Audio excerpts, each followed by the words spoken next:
Hi, my name's Ishmael Naylor and this is a continuation of my property journey. So I'm going back to January.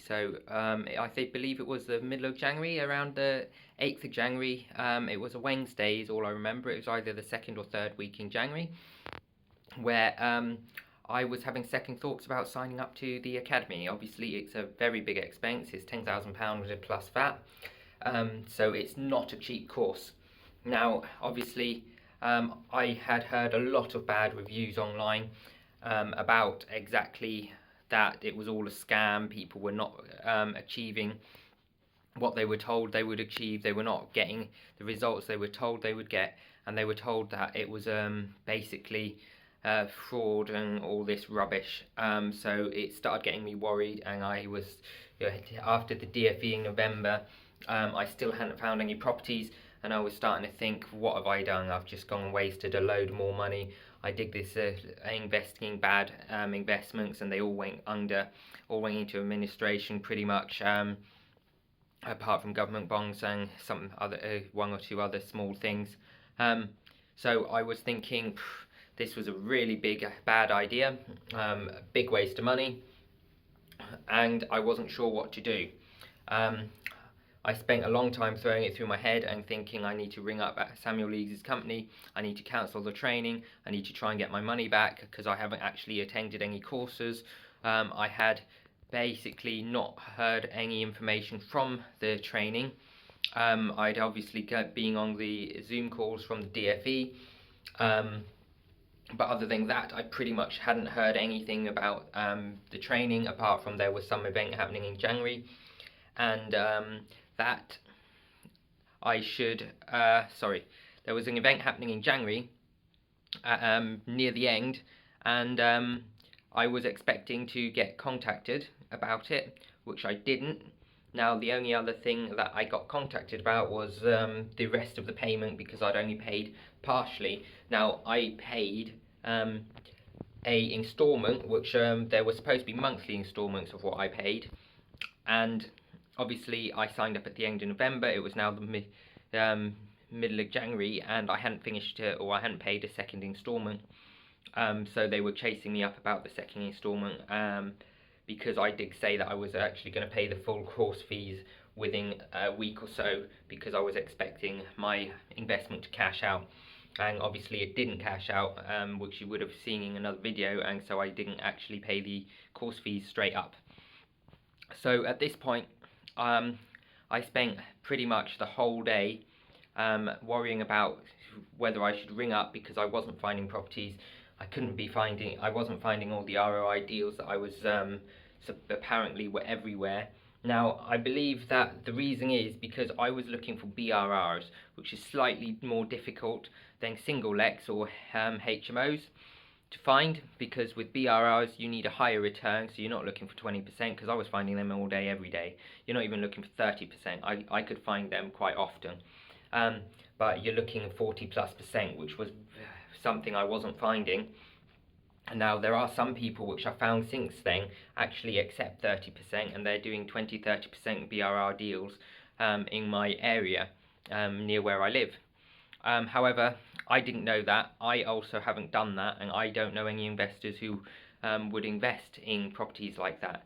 Now, I'm sure that I will find investors eventually who will invest in properties like that, or JV on properties like that, and therefore I can go back to the area and start picking up these deals left, right and centre. But at the moment I don't have an investors list, because I hadn't been networking enough in areas where you would find people which accept a normal 8%, 10% ROI. So this is why I wasn't taking these deals on. I was offering on the deals, so they would stack to 40-50% ROI, but none of the offers were being accepted because they were sort of 20% below asking price, and they'd only been on the market for like a couple of weeks, so people weren't accepting offers yet. So at this point, I basically almost quit. I really felt bad. I really felt down. I felt like everything was going wrong. I felt like I'd wasted money, and I was really not sure what to do. luckily I've got a supportive partner, my wife, and she was very helpful. All she really did is let me speak to her. She didn't put much input in. She said I should make my own decision, and she said if I really think I should stop, I should stop, but if I think I should go, I should carry on and do the first course or do all the courses. So she was very supportive. A lot of partners who find out that people have spent so much money on courses like this end up telling their partner not to do it and are against it. So if I had a partner like that, I'm sure I would have stopped and quit the academy before even doing the first course. Now I didn't have a partner like that, so I carried on. I did the first course of the academy, which I'll review in another video. And yeah, I was glad I did. But at the time I didn't know, and so this is just a video basically saying that you're going to come across times like this when you really want to quit. I've come across another time like this since then, which I'll review in another video, and that's basically where I'm at. So it came to the end of January, and I did have correspondence with Samuel Leeds. They did eventually send me contact information about these courses.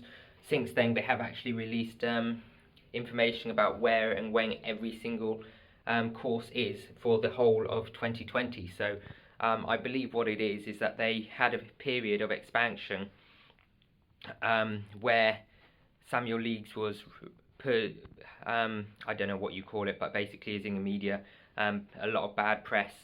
And I do know that I was watching his YouTube videos, and his channel went from 108-ish thousand subscribers to like 140 overnight. I say overnight because I used to watch it every day, and I don't remember it saying a 110, 120 or 130. It just went from 10 to 14 something. So it pretty much within 1 or 2 days it blew up. So obviously his crash courses blew up, and therefore the amount of people attending or signing up to his advanced training went massive.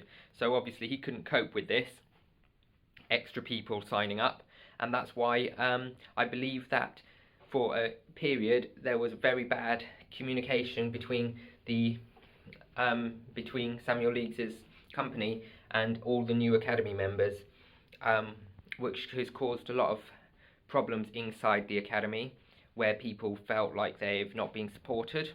I felt like one of them at the time, and it caused a lot of issues because also I wasn't told about, well, I was told, but I wasn't given any links or any full information about the academy page on Facebook, or the fact that every Wednesday we were going to be getting a Zoom meeting call that we can sort of messaging and tell the trainer on the meeting call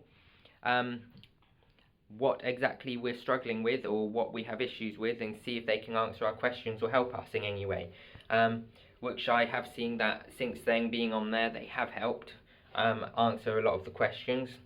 I'm not sure if they've not managed to answer any questions, but normally they say private message me if I haven't given you the answer, and I'll go over it after the call. So that's where I was at then.